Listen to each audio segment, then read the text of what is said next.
Hello বন্ধুরা, কেমন আছো সবাই? আজ একটা অন্যরকম ভিডিও নিয়ে চলে এসেছি তোমাদের কাছে।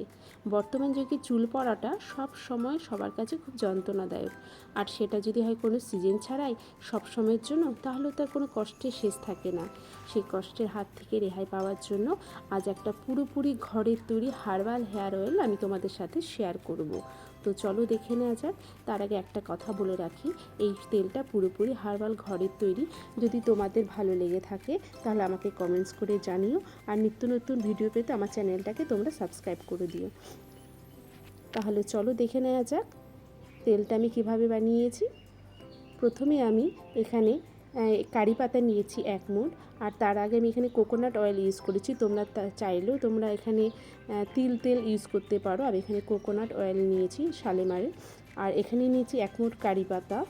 আর এখানে আছে মেথি আছে 2 চামচ মেথি, 2 চামচ কালো জিরে। আর এখানে আছে 6 থেকে 7টা হচ্ছে লবঙ্গ।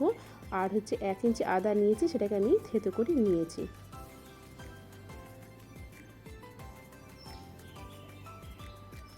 এবার গ্যাসটা জ্বালিয়ে দিয়েছি। গ্যাসের ফ্লেমটাকে একদম কম করে দিতে হবে। আর এখানে একটা কড়াই বসিয়ে দিয়েছি, সেই কড়াইতে আমি তেলটা পুরোপুরি দিয়ে দেবো।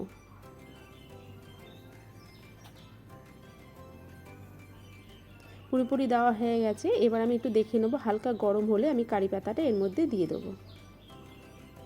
তারপর আস্তে আস্তে সব কটা উপকরণ আমি এর মধ্যে দিয়ে দিলাম। মেথি, কালো জিরে, লবঙ্গ আর আদা দিয়ে একটু নাড়াচাড়া দিয়ে আমি 10 মিনিট এটাকে হালকা আঁচে ভালো করে একটু ফুটিয়ে নেব।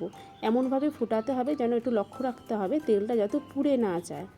একদম কম আঁচে এটাকে করতে হবে। দেখো তেলটা মোটামুটি রেডি হয়ে এসছে, একটু ভাজা ভাজা টাইপের হয়ে গেছে, তেলটাও রেডি হয়ে এসছে। এবার আঁচটাকে আমি বন্ধ করে দিয়ে এটাকে আমি ঢাকা দিয়ে রেখে দেবো প্রায় ঘন্টাখানেকের মতন। একদম তেলটা যখন ঠান্ডা হয়ে যাবে তারপর আমি ঢাকাটা তুলে নিলাম। এবার তেলটা প্রায় রেডি হয়ে গেছে দেখো। এবার এটাকে আমি ছেঁকে নেব। ছাকার জন্য আমি একটা কাচের বাটি নিয়ে নিয়েছি, তার মধ্যে সাদা একটা কাপড় নিয়ে নিয়েছি, আর তেলটা পুরোটাই আমি দিয়ে দিলাম।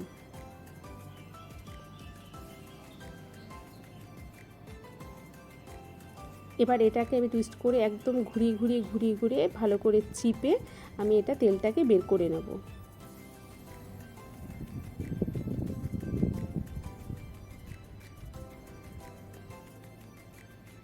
ভালো করে তেলটা নিয়ে নেওয়া হয়েছে। এবার একটা ছোট কাচের শিশিতে আমি তেলটাকে ঢেলে নেব। তোমরা এই কাচের শিশিতে তেলটাকে ঢেলে তোমরা রেখে দিতে পারো বেশ কিছুদিন। সেটা ফ্রিজে না রাখলেও চলবে, নর্মাল টেম্পারেচারে তোমরা রেখে দিতে পারো। আমি এই তেলটা ব্যবহার করে ভীষণ উপকার পেয়েছি। তোমরা চাইলে ব্যবহার করতে পারো, আর আমাকে কমেন্টস করে জানিয়ে তোমাদের কেমন লেগেছে।